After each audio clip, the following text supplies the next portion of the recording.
ประเทศไทยให้ความรู้คู่ความสุข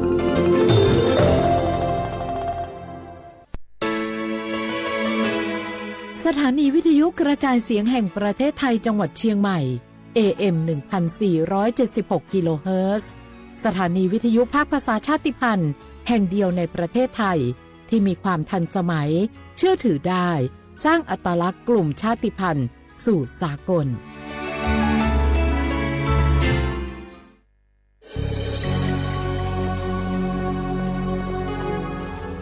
เกิดเป็นคนไทยเติบโตบนผืนแผ่นดินไทยจงภูมิใจในความเป็นไทยชาติไทยเรานั้นนับเป็นชาติที่มีความเป็นมาเก่าแก่ยาวนานเรามีภาษาวัฒนธรรมและมีสิ่งต่างๆที่เป็นเอกลักษณ์ให้เราได้ภาคภูมิใจในความเป็นคนไทยเราควรเห็นคุณค่าและมีความรักชาติหวงแหนแผ่นดินอันเป็นมรดกของบรรพชนร่วมภาคภูมิใจในความเป็นไทยโดยสำนักประชาสัมพันธ์เขต 3 กรมประชาสัมพันธ์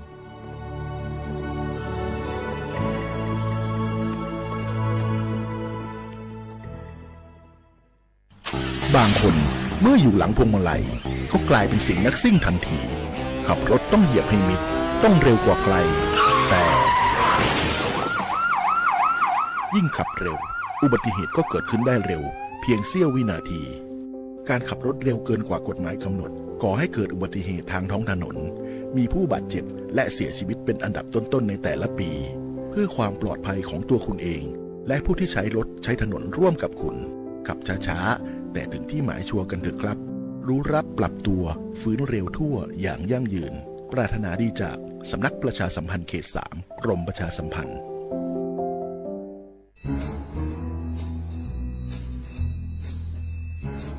คุณนายมาขิงว่าข้างบ้านเรามีอะไรแปลกๆนะคะแปลกยังไงไหนเล่าซิมะขินก็มาขินเห็นว่ามีคนแปลกหน้าเข้าออกบ้านนั้นบ่อยๆมีทั้งผู้ชายมีทั้งผู้หญิงบางทีที่มาขินเห็นก็ยังเป็นเด็กอยู่เลยนะคะคุณนายแต่ดูๆแล้วคนพวกนั้นเหมือนไม่ค่อยมีความสุขเหมือนถูกบังคับยังไงก็ไม่รู้ค่ะมาขิก็เลยคิดว่ามันแปลกๆนะคะคุณนายไม่ได้การละจะเป็นพวกค้ามนุษย์หรือเปล่าก็ไม่รู้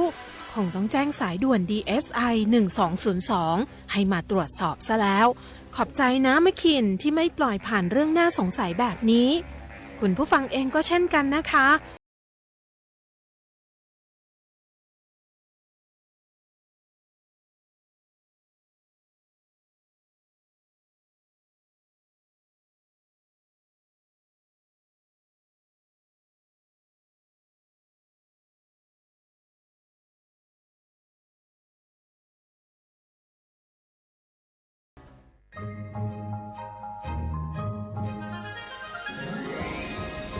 Explore bustling markets adorned with the hues of traditional Lana textiles, each piece weaving stories passed down through generations. The Lana creative economy is a living museum, breathing new life into ancient practices. From Yi Peng or Loi Krathong Festival to Pi Mai Mueang or Songkran Festival, the Lana creative economy thrives in joyous celebrations, honoring the region's unique identity. It's not just commerce, it's a cultural celebration. Support local artists, cherish tradition, and be part of the Lana creative economy, where every creation is a tribute to the rich cultural mosaic of northern Thailand. Join the celebrations, support local artists, embrace tradition, and be part of the Lana creative economy, where the past meets the present and creativity knows no bounds.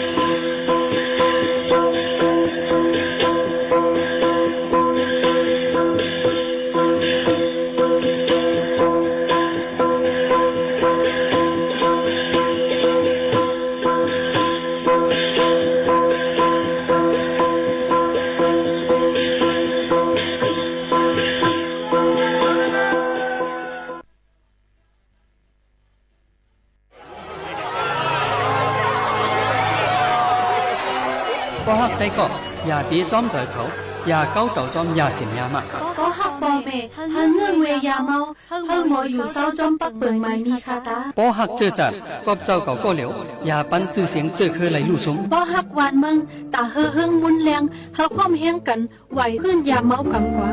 ป้อหักโตเก่าอย่าอยู่เป่าซุ่มยามอย่าปั้นดุดห้ามการกู้โศโลหมอเฮ็ดลองหลีโลหมอเงื่องลองจ้าตางขีโลหมอสุกสีใจเฮยขึ้นใส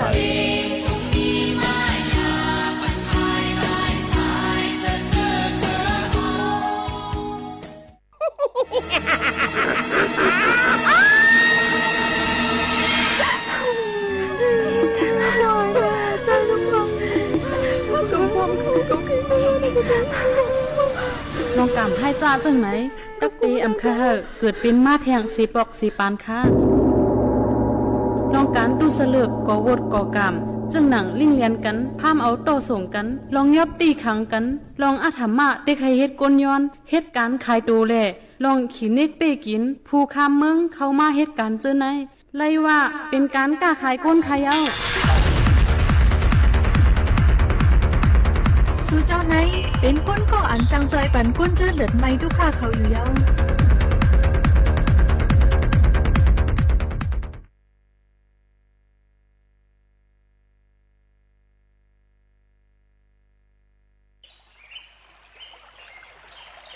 อร่อยกันในโปติยงโย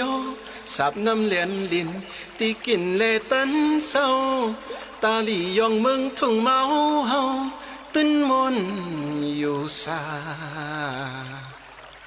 อ๋อตุยลูสองผักข้างหิมน้ำเมาก่อนอไล่หันวานก้นขับกันกว่าสาวหังหลีก็ตึนขอนตอนเตอปีอีกน้องต่างตีมาห่มจอมพิงทุ่งงอนเผอก็ป้อมนเจอเซอมังก็ป้อเคยลืมเปียตังเมื่อเตียว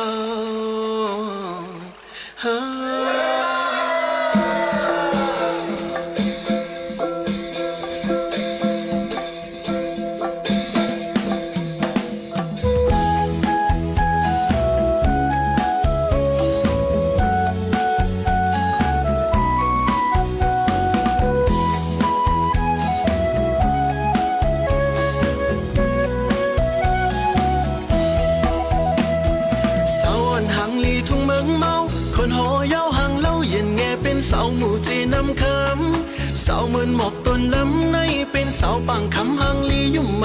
จังมอไปมอเก้าใจเฮาเอาใจเมาย่องเป็นกำเยาตุยลูกโอยเสาเปิ้นสวยเปิ้นทรงหันเสาตึงลงโตเล่าเสาน้องเต้าอมสองเสาข้าวของน้องโมเสาโมยุ่มโมยองดอกเป็นเสาน้องโมน้องยางเงยหาห่มเส้นตั้งมาโคเจอจอมเพอตุยลูเลยหันเสาเลินเลี้ยงเลินเล่าหันเสาใส่ข้าวทิ้งจ้าเสาตึงข้ายุ่มใส่เสาแก้มป่องน้องเสียงโอ้เสาน้องมึนเลินบอกเสาโมยกใจตันเสาจีละเนยอย่าปีจันใจนาตุยลูเลยลองเสาโมสังห่างปองหันเสาโฮสมยุ่มสันหันเสาจิงขันใจสูงเสาปังปุ่งใจมอนโอ้เสาโมยุ่มเสาน้องอ่างเสาพังห่างตัวเสียผมเสาตาปีนี้ที่เนสัน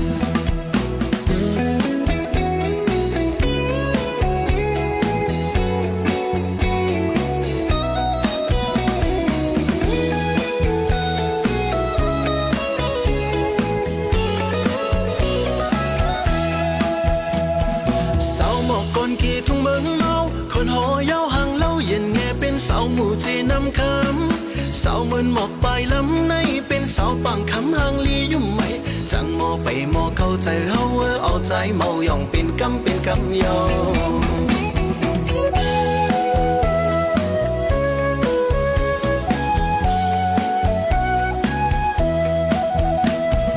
เสาหมอกคนกี่ทุ่งเมืองเมาคนหอยาวห่างเล่าเย็นแง่เป็นเสาหมู่จีนำคำเสาเหมือนหมอกปลายลำในโฮมเสาวันคำหน้าอ่อนยุ่มไหมเสาไม่ไปเสาวันจีให้เสาไตเจออย่างเงินปืนจะเคยเสือตุยลูเจ้าของเส สองหันเสาวันน้องยุ่มถึงเสาตึงคำยุ่มเสยเสาเองเก่าเขาพองโอ้เสาน้องคำเลจีเก่าเป็นเสาโมเสเจอจับจอยคงเสาเขาปล่อยหันสาเลตึงโคตุ้ยลูยิงอ่อนส่วนลิกไหลไปเงินเสาเหมือนเลื่อนสีสนหันเสาน้องมนเจอพองเสาหน้าของน้องข้างโอ้เสาห่างนวลห่างอ่อนเป็นเสาน้องก่อนหวานหอมไงผมเสาน้องลองสั่งเปลีอ่องเจอเสาห่างเล่าห่างสุขเป็นเสาเสียคนกุนให้ตีนมไอ้ไข่เมาเต้ที่เมืองเลย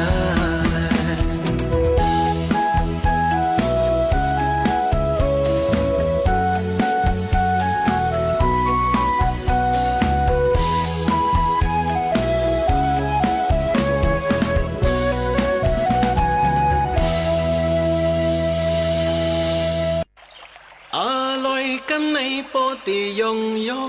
สับน้ำเลียนลินตีกินเลตันเศร้าตาลียองเมืองทุ่งเมาเฮาตื้นมนอยู่ซาอ๋อตุ้ยลูสองผักข้างหิมน้ำเมาก่อนอไหลหันวานก้นขับกันเหมือสูงค่ะเหมือสูงพี่น้องพวงยินถ่อมเสียงใต้ทั้งเสียงกูก็กูก้นค่ะทบกันเนื้อตอนการภาษาความใต้ที่ห้องปล่อยเสียงสวทเก่งใหม่ AM 147 กิโลเฮิรตซ์ค่ะครบทบซ้อมกันกูวันพอถึงมาข้าวยาม10 ถึง 11 มองกลางเนื้อ10 ถึง 11 มองกลางคำอยู่จอมขาวหมูขาวนนสุภาวันเชื้อสารวินเป็นอุ้ยก็อุ้ยแส่ปอแม่ปีน้องๆเขาในข้าวยามตอนการภาษาความใต้จึงหนังไหนค่ะพี่น้องเขาค่ะเมื่อในก็ครบทบจำกันเสถึงมาเนวันศุกร์ที่1เหลือน11ปีคริส2เฮงปลาย24ปีใต้2เฮง1ปากปลาย18ปีก็จาในเฮง3ปากปลาย86คู่ในค่ะพี่น้องเขาค่ะครบทบจำกันยาวในก็ค่ะเฮ้ยพี่น้องเขานั้นมีลองกามลีมีสุนมีลาบตอนแต่วันอันเต็มมากูก็กูก้นเฮ้ยพี่น้องเขานั้นให้เลยเปี่ยวมนในจัดปานในค่ะอันเลยอำลีก็ให้คามป่นมันกว่าเยี่ยวก็ให้10กว่าทั้งนั้นนั่นให้ลีเสวันต้อนเสเก่าในย้อนฝากความปั่นป้อนย้อนสู้ปั่นพี่น้องเขากูก็กูก้นตั้งมดตั้งเสียงอยู่ค่ะพี่น้องเขาค่ะชมอยู่ที่เลอตั้งเลอต้องตักกันเขามาไล่ค่ะผมจมพับตอนกูก็ค่ะเนาะตอนแต่พี่น้องเขาอันจะเจอมาทอมในตอนการเฮาค่ะเจอในเฮาค่ะก็คัดเจอค่ะเนาะตอนแต่ให้พี่น้องเขานั่นไล่ฮับผู้ให้เลยเงินถ่อมจอมกันเสียอำกายังใครพี่น้องเขานั่นต่อไต่หมอกลัดถึงเฮาค่ะนั่นขนาดเนาะว่าพี่น้องเขาถอมไว้อยู่ที่เลอตั้งเลอพองเจิมเจอในคัดเจอเอามาฝากตอนจุดกันกูก็กูก้นค่ะนะผมจมเตวาวาในนั่นค่ะอันดังแนวค่ะเดี๋ยวมาด้วยข่าวเงาฟิงฟ้าราศีกันก่อนค่ะพี่น้องเขาค่ะก็เดมี่เนี่ยค่ะในวันเสาร์4ชั่วโมงตั้งนาในค่ะพี่น้องเขาในข้าวตั้งนาในก็ตั้งปอดห้องจึงไทยแต่มีลมกัดลมเย็นมาค่ะพี่น้องเขาหลายองตีเหมือนหนังตั้งลอยอินทนนท์จะในองตีจอมอยู่สับตั้งลอยจะในก็ติกัดไม้ยาวเนี่ยค่ะเนาะรู้ล้อมด้วยถึงป้ายอยู่ลีกันจอมค่ะพี่น้องเขาหนังฮือพ่อได้อยู่ลีกินหวานจะในเขาก็คัดเจอเอามาฝากตวนถึงพี่น้องเขาลมกัดลมเย็นก็ติมีฝนก็ยังตึกตกอิดออดอยู่ค่ะพี่น้องเขาก็ติมีจอมเตตอนเมหองสอนเมืองตากพิษณุโลกและเพชรบูรณ์เนี่ยค่ะลมกัดลมเย็นติมีที่21 ถึง 24 องศาเซลเซียสค่ะเพราะเป็นดังกรุงเทพมหานครในค่ะเนาะตั้งเมืองกอกนั่นนี่ก็ฝนในจังตกลงมาหูปักมัน30ในพื้นที่ลมกัดลมเย็นที่มีที่25 ถึง 26 องศาเซลเซียสไว้วันก็ที่มี33 ถึง 35 องศาเซลเซียสในนั้นค่ะนี่ก็เป็นข่าวเงาเอามาฝากตอนถึงพี่น้องเขาอ่อนตั้งเที่ยวค่ะเลยครบทบซ้ำกันซึ่งหนังไหนค่ะพี่น้องเขาค่ะมาด้วยเทียงข่าวเงาเทียงไหนค่ะเนาะพี่น้องเขาค่ะมาถ่อมด้วยเทียงว่าจะมีข่าวเงาอีสังไหนค่ะเมื่อวันที่31นั่นเนี่ยค่ะเนาะผู้คนเจดอนเก่งใหม่ก็สั่งการที่นายอำเภอสันทรายค่ะให้เขากดแจดกดทัดด้วยมือองตีอันเป็นแผ่นดินไหวค่ะพี่น้องเขา 1.6 เนี่ยค่ะลิกตั้งลึกมัน3 กิโลเมตรตีเมืองสันทรายเนี่ยค่ะก็บนนั้นเลยลองตั้งจะในก็มีลองดูซุ่มอีสังค่ะก้อยกาว่าข้าเจอหางเฮียนเอามาบอกรัดปันพี่น้องเขาเลยค่ะผู้ว่าเนี่ยก็เป็นเพศสภาวะ อันหนึ่งเหมือนกันที่เขาค่ะเอามาฝากตวนจูถึงปอมแม่ปีน้องๆเขาให้แรงยินถ่อมค่ะเนาะมาด้วยแทงข่าวเงากันค่ะพี่น้องเขาค่ะพอดีก็ด้วยข่าวเงาฟิงฟ้าราศีตั้งเมืองตนตีนั่นในซึ่งเดตั้งเมืองใต้เฮาไหนค่ะเลยตั้งเมืองโฮมตุ้มนั่นในซึ่งก็เดมีเมืองหนังตั้งตนตี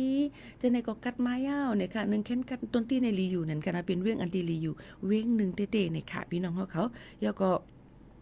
เขาขามาตัวเทียงเนี่ยค่ะพี่น้องเขาก็เดมีเทียง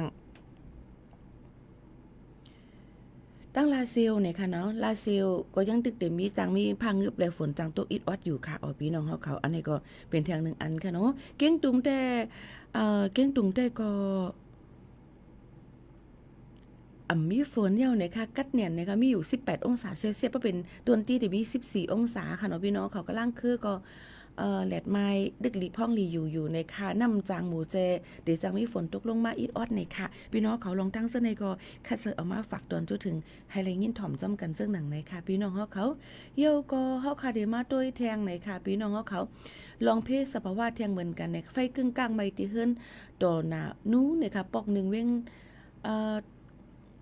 เว้งไรค่ะและไฟแต่ลูกไม้ตีแล้วนั่นก็อ่ำไปมีไผ่หู้ล่ำไรนั่นค่ะเนาะตั้งไผ่จุ่มแกดแคไฟเขาก็นิ่มหอมเฮิรนตอนหน้านู้นนั่นเนี่ยก็จอยแค่ไฟเสอยู่เสียตาย้อนไฟลูกแห้งหนาแหละโคขึ้นโคเย่ปากกว่าจ้องไฟตั้งน้ำเนี่ยดาลิวเนี่ยก็เป็นลองดูซุ่มกันไว้อยู่ในนั่นค่ะพี่น้องเขามาฝากตอนจนถึงกันเที่ยงอันนึงค่ะเนาะเขาขามาหรือใจถ่อมด้วยเพ่งความหวานโหถูกใจกันเที่ยงอีก่อนส่งขึ้นมาถ่อมด้วยข่าวเงาอันหางเฮียนเอามาฝากตอนจนถึงปอมแม่ปีน้องๆเขาในวันเมื่อในจังหนังไหนค่ะพี่น้องเขาค่ะเมื่อในภายได้เป็นก้นกุศลกรรมลีนะคะเนาะก้นเฮามุงมองไว้ค่ะนะมุงมองไว้ว่าเดลเป็นก้นกรรมลีมุงมองไว้ว่าเดเป็นก้นก็อันดีมักมีเดเป็นก้นก็อันดีว่าให้เตรียมทนกูลองในดองใจค่ะย้อนเพิ่นนั้นแหละซึ่งหือก็ลีค่ะกูลองกูอันมันเตรียมทนมื้อนังกลางเจอเฮาเลยค่ะเนาะกูลองนั่นก็เพิ่นนั้นเฮาหลมอยอยู่จ้อมเงาลายอันมันเป็นอยู่นั่นก้วยไฮไลท์นั่นก้วยนี่นั่นค่ะสืบลือให้ใจถ่อมได้เพ่งความอันย้อนกันเข้ามากูไลเรดนะคะเรดนะคะเนาะไม่ซุงค่ะพี่โมถ่อมปันยังเจออยู่ค่ะย้อนถ่อมความเข้ากัดเมืองไตสืบยินถ่อมจ้อมกันค่ะ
นะคะนะข่าวกัดเมืองใต้นะคะมาฝากตอนจุถึงพี่น้องเขาให้ไลยินถ่อมจ้อมกันในวันเมื่อในและพี่น้องเขาย้อนกันเข้ามาตามแฟนเพจ Facebook สวทเก้งใหม่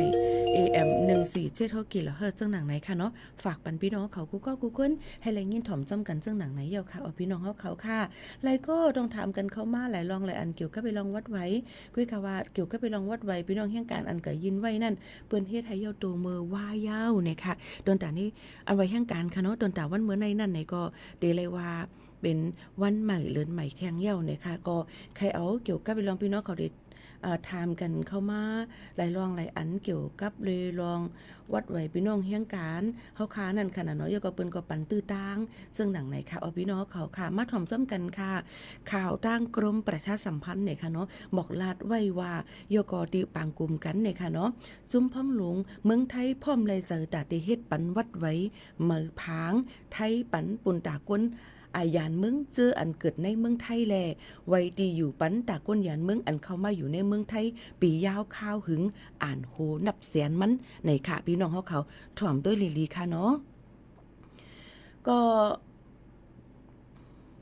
ในจิรายุหงทรัพย์เนี่ยค่ะผู้ขานปากลุ่มพ้องหลวงเมืองไทยลาดกว่าดีผู้สื่อข่าวในปังกลุ่มพ้องหลวงอันเฮ็ดสร้างกว่ามือวันที่29เดือน12แห่งปลาย24นั่นเลยพร้อมเจอตาดีเฮ็ดปันวัดไว้หมายฝังก้นไทยปุ่นตาก้นผ่านเมืองอันเกิดในเมืองไทยและก้นยานเมืองอันเข้ามาอยู่ในเมืองไทยปียาวเข้าหึงโฮมตั้งเซงมีอยู่ 483,000 เฮงก่อค่ะพี่น้องเขาก็เปิ้นนั้นแลเขาก็ลาดด้วยว่าในเป็นคอเลยเจออันของสีภายห่มลมเจอจัดเมืองไทยเนี่ยน่ะสมชเขานั่นเนี่ยค่ะเนาะเขายืนต่างไว้หนังหือเตแกลิดปัญหาลองก้นผ่านมึงลองออกตั้งไปตั้งกว่าเตง่ายสีเตเลยมีศูนย์เขาป้าปกป้องไปมักมีหวานเมืองแทงในนั่นค่ะ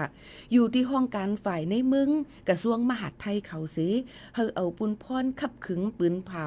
กว่าล็อกเบิงการกว่าในเข้าตั้ง30วันถึง60วันตาเตกดทัดขึ้นปืนตัวก้นหมอกจำ500,000ก็ในเตใจเข้าย่ามอยู่44ปีและให้ลดยอมคักตอนกันการกดทัดพองหมดเรื่องว่า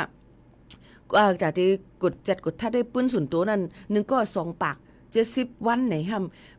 จำปีอย่าหลงใจเพราะวันนำแต่นั้นก็ตีมีอยู่หมอก44ปีเปิ้นก็ให้ลดยอมลงมาจังหนังไหนค่ะให้มันเหลือในข้าวตังหมอก5วันจังหนังไหนค่ะพี่น้องเขาอยู่ที่ห้องการ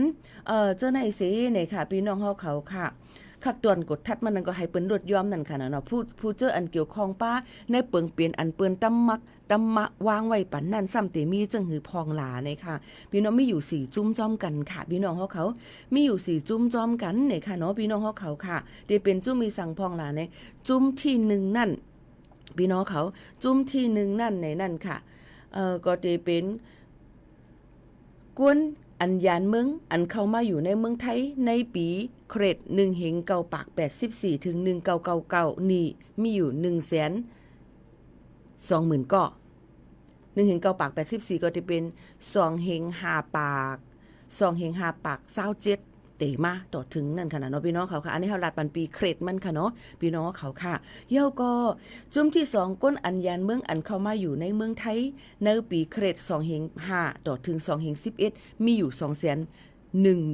เฮงก่อค่ะพี่น้องเขาจุ่มที่3เป็นลูกหลานจุ่ม1และจุ่ม2อันเกิดในเมืองไทยมีอยู่29,000 เฮงก่อจุ่มที่4ซ้ำเป็นก้นอันผ่านเมืองฮู้ว่าเป็นก้นเมืองเหลอเสมาเกิดในเมืองไทย113,000 เฮงก็ในค่ะพี่น้องเขาค่ะเกี่ยวกับไปลองในเสก้นอันจำเจอลุมพองงำเจเวงก็หลายๆตีเปิ้นก็ลาดไว้นั่นค่ะนะก้นจุบที่1นั่นหมายกับตัวแต่ตี6นะคะแล้วก็13ตัวนั่นค่ะนะจุ่มที่2หมายกับตัวแต่ที่089ที่ไหนค่ะจุ่มที่3ก็เป็นลูกหลานจุ่มที่1จุ่มเจ้าหนังไหนค่ะเนาะเป็นลูกหลานจุ่มที่2เกิดในไทยเนี่ยค่ะก้นอันมีศูนย์ย้อนไว้ไทยหมายฝังไทยนั่นโหลเป็นก้นอันเกิดในเมืองไทยหรือเลยเป็นก้นอันเกิดในเมืองไทยป้อไล่เกิดในเมืองไทยแต่ไล่ไว้ถิ่นที่อยู่ถาวรไหนค่ะต่างดาวถาวรนั่นขนาดเนาะอยู่ในเมืองไทยเลยตาสิใครง่ายเหมือนพาสปอร์ตด้วยกาตาได้ไล่ไว้ซึ่งนั้นหึงนั้นน่ะกำพองต่างไว้เป็น 4-5 ปียังไปไล่ในก็มีมาในค่ะพี่น้องเขาก้นก็ลองในก็ มันก็อ่ำจะเป็นรองใหม่ตอนตาเปิ้นตีกดทัดกดแจดและเปิ้นตีเพิ่มปันนั่นเลยค่ะมีมาเจมไหลค่ะเขาก็เฮ็ดปันหึงน่านเดียวค่ะอ่านโฮปีมันแลหนังฮือป้อตีเจียวแลไหลนั่นเลยค่ะเขาก็ตีลดย่อมบันข้าวยามมันตอนตาที่ทัดทองเจ้าไหนค่ะพี่น้องเขาเนี่ยไหนค่ะเนาะพี่น้องเขาค่ะก็เปิ้นนั่นแหละก้นเมืองหิมห้อมเมืองไทยเหมือนหนังเมืองโฮมตูมเมียนมาในก็ย้อนเปิว่าเป็นศึกในเมืองแหล่สังการหากินเล่งต้องหยับผึดเจมเจ้าในไรสังค่ะก้นเมืองกำพองเป็นเจ้าคือจังไรคามเถินคามร้อยค่ายเขามาอยู่จอมแดนลินไทยบางเจื้อมีวัดไว้หมายพังก้นเมืองไหลหัวตัวสะกอดได้เป็นก้นเมืองไหลเจมจึงในค่ะพี่น้องเขาค่ะเมื่อมาอยู่แลนลินเมืองไทยปียาวเข้าหึงเมืองไทยก็จังคึงปองเฮ็ดปันไว้กับตัวก้นเปิ้นตีสูงก้นอันสันร้อยก้นเจ้าคืออ่อนก้นผ่านเมืองบุคคลไม่มีสถานะทางทะเบียนเจิมเจ้าไหนค่ะก้อยกาไว้กับตัวเจ้าในก็เตเลยอยู่ในปื้นตีอันมักคานไว้นั่นก้อยป้อลูกกว่าไตมือเหนือเจ้าในก็เตเลยก็ย้อนไว้ออกนอกปื้นตีในขาพี่น้องเขาลองตั้งอันในก็เตเป็นว่าเฮาขาดถูกดีเลยฮู้ไว้ว่าเฮาขาดถูกดีเลยฮู้ไว้ว่าเฮาขาดเป็นก้นยิบไว้วัดไว้อีสังเฮาขาดถูกเลยออกข้าวตั้งกว่าตีแล้วตั้งลาเจิมซึ่งหนังไหนค่ะลองตั้งอันนี้มันลำลองเนี่ยลองวัดไว้ในอ่ำจะว่าเกิดขึ้นมีมาใหม่ๆในก้อยมีมาปียาวข้าวหึงก้นหนึ่งก็ในตีเลยมีวัดไว้อันเร็วก้อยเพราะว่าพี่น้องเขาเลิกหลุดเลยเลิกเอาวัดไว้อันไรอันนึงให้มันหลีตอนตาพี่น้องเขาปะวางก้นหนึ่งก็ตียิบไว้อันไหนก็ยิบไว้อันนั้นก็ยิบจังไหนจึงเปิ้นก็ตีอ่ำปันนั่นค่ะเนาะก็เปิ้นนั่นแหละลงตั้งเจ้าไหนมันเต็มปีนพอถามมีหมูขาวนู่นมาว่าไว้เฮาคาในรู้จ่องเฮ็ดไรลูกเฮาคาในรู้จ่องเฮ็ดไรในเป็นข้อถามอันมีอยู่กูวันพี่น้องเขาเอาเงาหักศักดิ์ศรีหลักฐานวัดไว้เกิดลูกพี่นางเขาพี่น้องเขานั่นเสิเพราะว่ามันเขาขวางอันเป็นอยู่จ้อมอันนี้หมูขาวนู่นลาดอยู่เจ้าไหนก็เอากว่าตองถามตีลุ่มเจเวงตีอำเภอตีลูกหลานเฮาค่ะลงเส้นสายไม้เฮ็ดวัดไว้นั่นในก็เตลีในนั่นค่ะพี่น้องเขาลองตั้งเจ้าไหนมันเตย่อยย่ำเนี่ยเดี๋ยวก็มันก็ก้นก้อนนึงเลยก้อนนึงตีอ่ำเหมือนกันมันก็เข้ามาปอเป็นก้นเข้ามาเป็นเจ้าคืออันไหนมันก็เมเป็นก้นเจ้าคือในจังไหนเปิ้นก็ได้ทัดทองเงามันมาต่อถึงปันลูกปันลาในจ่องไกลเลยนั่นขนาดเนาะในก็มาฝากปันพี่น้องเขาเกกว่าว่าลูกอ่อนอันมาเกิดตั้งเมืองไทยปี5ปี6ปี7ปีจังไหนก็ยุ่มยามมาตีไลอยู่นั่นขนาดเนาะเกกาหลุดได้ด้วยทางว่าไว้ก็เป็นปอก็เป็นแม่มันน่ะเป็นจึงหือแทงจึงหนังในค่ะพี่น้องเขาลองตั้งอันนี้ก็มาฝากปันพี่น้องเขาจึงหนังในค่ะเนาะเฮาค่ะอ่อนกันหรือฮือเจอถ่อมด้วยเพียงความหวานหูถูกใจกันเที่ยงนึงหูกว่าในค่ะพี่น้องเขาเพียงความโหในค่ะเนาะเฮาคำมาถ่อมจ้อมกันก่อนในค่ะเนาะมีพี่น้องเขาย้อนกันเข้ามาค่ะเนาะกับมาเที่ยงหลายๆเพียงความติค่ะจะเอามาฝากตอนถึงพี่น้องเขาเที่ยงอยู่ค่ะนะแต่เรือนเนยมาถ่อมด้วยเพียงความอันพี่น้องเขาย้อนกันเข้ามาอย่ามองในก่อนค่ะจงขึ้นมาอู้จ้อมกันค่ะเนาะ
ซ้ำกันกูวันๆค่ะนะพี่น้องเขาค่ะพอถึงมา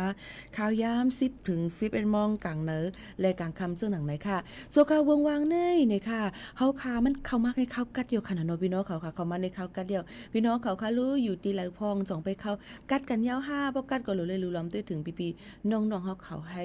เต็มโทนในนั่นค่ะพี่น้องเขาคัดเจอมาฝากตอนตัวถึงพี่น้องเขาให้แรงยินถ่อมซ้ำกันซึ่งหนังไหนค่ะนะกูก็กูกวนค่ะพี่น้องเขาค่ะเยอะก็เดี๋ยวมาด้วยเนี่ยค่ะพี่น้องเขาตอนแต่วัดไว้ประกันสังคมเนี่ยค่ะพี่น้องเขาวัดไว้ประกันสังคมทางอิดอ่อนนึงเนี่ยค่ะก็บอกใครผู้เพิ่มเติมอันที่หลัดกว่าเมื่อไกลเขาค่ะขึ้นอุบโอจำกันแทงกำหนึ่งอันในตาเลียวในมาถ่อมได้ลองวัดไว้ประกันสังคมกันก่อนค่ะเปิ้นภายตั้งการประกันสังคมเขาลดย่อมปันเงินส่งตา6เดือนเนี่ยค่ะพี่น้องเขาในก็จอยแถมก้นอันเป็นลูกจุ้มประกันสังคมเหมือนหนังมาตรา33และ39เจอทบเพนำทมตรา41เจดอนและเจ้าไหนค่ะเนาะไล่ลดย่อมปันเงินส่งประกันสังคมลูกที่ 5% เป็น 3% นั่นขนาดตา6เดือนค่ะพี่น้องเขาได้เอาเดือน10เดือนตุลาคมปนมาในค่ะเนาะเดือน10 2เฮงปลาย24ถึงเดือนมีนาคมเดือน3อิงเกรด2เฮงปลาย25ลดย่อมปันเงินส่งประกันสังคมให้เป็น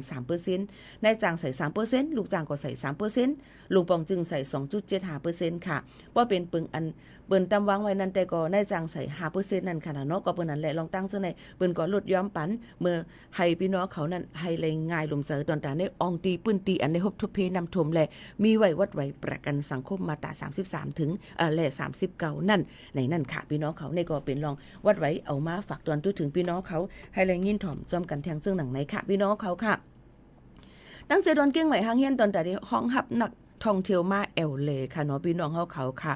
พี่น้องเขาอันไหนก็ค่ะพี่น้องเขานั่นคัดเจอนี่ค่ะเนาะตอนตาดีหางเฮียนกันไว้ประวัติมาแอลเลนะคะเปิ้นก็นี่จังหือพองในจิมจังไดก็เปิ้นก็เตมีคนมาแอลเลนำคนต่างจึงเมืองก็เตมาเฮาค่ะก็รู้เลยมาอยู่มากินอย่าก็อย่าไป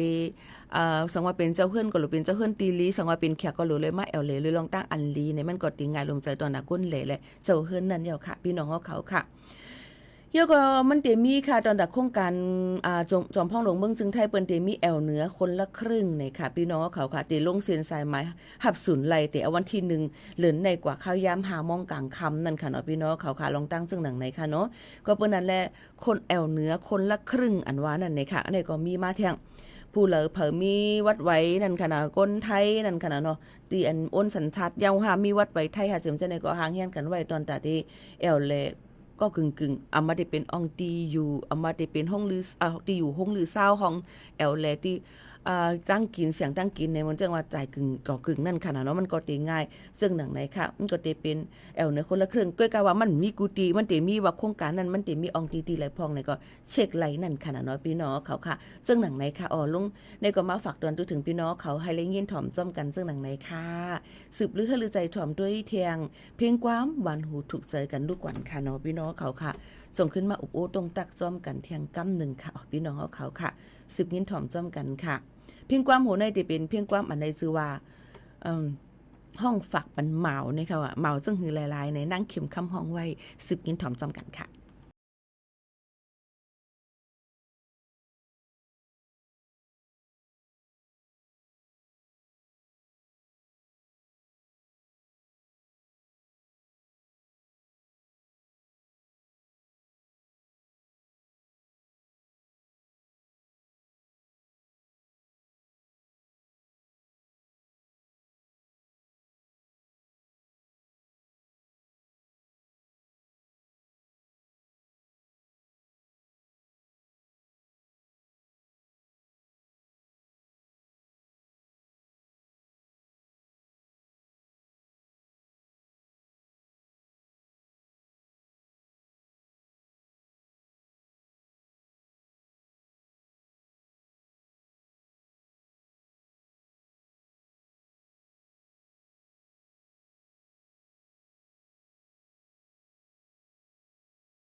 มีมากันในมณฑลถ่อมซึ่งในหัวที่เลิกก็อะไรในค่ะเนาะเพราะเลิกนำนะก็ใกล้ห้ามค่ะนะพี่เนาะ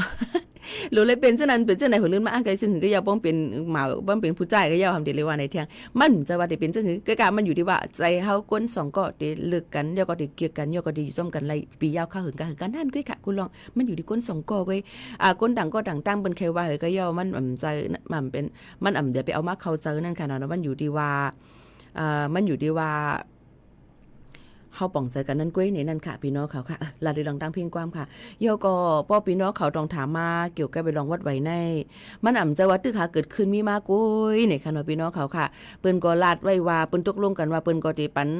สัญชาติไทยตอนดากวนอันอยู่ในเมืองไทยปียาวข้าวหึงมาเจอนั่นแหละมีอยู่4จุ่มที่1ก็เข้ามาแต่เมื่อปี25ปากปลาย27เต็มจังได๋จุ่มที่2ก็เป็นก้นยันเมืองอันเป็นก้นปืนที่สูงอันเข้ามาอยู่ให้นั้นก้นที่3ก็ได้เป็นลูกอ่อนอันเกิดเมืองไทยกวยการลองตั้งซึ่งในพี่น้องเขาค่ายกว่าด้วยเข้ากว่าด้วยรายละเอียดมันรายย่อยมันไหลค่ะก็เมื่อไกลคาลาดกว่าเย้ากำ1ค่ะเนาะพี่น้องเขาค่ะเมื่อไกลคาลาดกว่ากำ1เย้าเกี่ยวกับไปลองวัดไว้ในพี่น้องเขาถ่อมย้อนหลังไล่ตั้งแฟนเพจ Facebook ถ่อมลิลิค่ะนะตั้ง Facebook สวทเก้งใหม่ AM 1476กิโลเฮิรตซ์นะคะบ่ลาดูติ๊กๆในมื้อในแดมหลเฮียงค่ะลาดูติ๊กๆก็มาค่าตึกเข้ามาใหม่ก็ไปฮู้ค่ะค่าตึกเข้ามาใหม่ก็ไปตั้นถ่อมค่ะไหนที่ก็มื้อในไรฮู้ข่าวแล้วอันไหนแกค่ะบ่ลาลงวัดลงไว้ในมันติย่อยย่ำแหน่นยอก็มันก็ว่าลูกเฮามาเกิดมาเมืองไทย11ปีไปไล่ไว้เกิดได้เฮ็ดสังละไล่ไว้เกิดนั่น1มื้อเกิดมานั่นป่น15วันเฮาติเลยเอาไว้เกิดที่ห้องยาอันที่หมอยาเขาเกิดปันก็เป็นแม่มันนั่นน่ะค่ะเปิ้นก็ติปันลงลายมือปัญญาก็เอาไว้เกิดนั่นก็เป็นปอก็เป็นแม่ไว้เกิดลูกอ่อนนั่นเอากว่าแจ้งเกิดตีแขวงตีแขวงเป็นห้องตีกิ่งเพมันเห็นนะคะตีแขวงตีอำเภอนี่แล้วว่าง่ายๆซึ่งไหนป้อก็แจ้งเกิดเย้าเขาก็เหลือขึ้นแจ้งเขาในทะเบียนบ้านป้อเอาแจ้งเขาในทะเบียนบ้านอยู่ไว้ในให้นั้น10ปีป่นกับ15ปีป่นกับเปิ้นได้จำหน่ายเบ็ดเปิ้นว่าให้อย่างละก้นก้อนในหลวนก็ในมันตุ้งนึงอีหยังโรงเรียนก็มันกว่าอยู่วัดไว้อีหยังก็มันตุ้งนึงเปิ้นเช็คมันเปิ้นก็ได้จำหน่ายกับแปดมันได้หยาบค่ะใจว่าแจ้งเกิดขนาดก็อย่ารู้เลยเขามาในทะเบียนบ้านยกก็บ่ได้กะขึ้นโรงเรียนกะก็เลยก็รู้เอาไว้นั่นกว่าให้มันมีรองตุ้งนึงอยู่ตาสิย้อนเปิ้นอะไรบ่ถามมาว่า11ปีเอาไปไล่ไว้เกิดในข้ามจังต่อปันพี่น้องเขารู้เลยเอาหลักฐานเอกสารกูอันนั้นกว่าต้องถามตีลุ่มเจเว้งอันพี่น้องเขาก็แจ้งเกิดกันนั้นค่ะเยาว่ามันอยู่ในคักตอนไหนมันเปลี่ยนจังหือจังหนังไหนค่ะก็บนนั้นลองวัดไว้ในมันย่อยย่ำเนี่ยมันนำหนึ่งค่ะเนาะก็บนนั้นพี่น้องเขาป่องเจอปันเขาใหญ่นำสีกัมในนั้นค่ะลองตั้งเสื้อในค่ะเนาะพี่น้องเขาค่ะเยาก็พวกใครหู้แทงเอาตื่นเตมาลาดปันอยู่มันลาดกูวันลาดตั้งวันก็ไปซวบค่ะเกี่ยวกับเลยลองตั้งวัดไว้ในค่ะเนาะก็บนนั้นแหละลีเลเซเปิ้นถามปูเก๋ปูกลางวานอันเฮาใครอยู่นั่นอย่าไปพุ่งว่าเปิ้นก็รายงานตัวในเรียนกว่ากูก็ไปใจเปิ้นไปว่าจังนั้นในค่ะเนาะก็เปิ้นนั้นเปิ้นโหลเลยเฮ็ดจังหืออองตีเฮาจ่องเปิ้นห้อง5จ่องเปิ้นมีตื้อตั้งจังหือ5เฮาโหลเลยกับ3บ่เฮาก็เหตุการณ์ต่างที่เฮาก็โหลเลยกับ10กับ3ผู้ใหญ่วันผู้เก็บผู้กลางเขานั่นค่ะนะเปิ้นก็ติลาดเฮามาติห้องเฮามาอย่าไปเฮ็ดเดียวหายซอยลงกว่าให้ในเปิ้นก็ฮู้ติดตามเฮาจังหือในนั้นค่ะเนาะลองตั้งอันในค่ะพี่น้องเฮาเขาค่ะเตผัดยันพี่น้องเขาเมื่อก่อนเยาค่ะนะพี่น้องเขาค่ะข้าวยาหมดเสียงเยาค่ะเนาะยิงจมขอบใจกูก็ค่ะดีไว้ข้าวยามมีกะขันมาถ่อมจมกันดีในสิเฮยอยู่ลีก้างยานเพ่เขียนกันกูก็กูก้นค่ะผัดมือดังเพียงความกุดใบอย่าไปลืมเนี่ยค่ะตอนแต่เพียงความอันยันกันเข้ามาแทงตั้งน้ำนั่นตั้นเปิดปันเยาค่ะนะข้าวยามมันนั่นค่ะเนาะถ่อมได้เพียงความหูในสิผัดยันมือเยาค่ะไม่สูงค่ะ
ปีมาเก่ามักผู้เจอเฮาจอมน้องบ่ทานฟ้าหันเคนำเสือซื้ออยู่จำเมาปีเฮาไล่มาโทพันเจอจับน้องอ่อนเยาว์ส่องสู่น้ำเตหักใจไหลเคยย้อนความทำตัวหึงปีเตเมื่อเยาวนานองไตเวงก็มาถูกเจอใจเอ่ยบอกลาดพี่เฮาเฮาบ่ฮู้แลลองตังน้องหักใจฮือเฮาปีบ่ซื้อยอสิเลมือใจหักน้องโปทานฟ้าหันเคนำเสือซื้ออยู่จำสั่งว่าใจยันเมื่อน้องกว่าเตเหตุจึงหือในสาวห่างเล่าน้องไตเวงเงยปีฮักกึมหน้าเยา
จอมสู่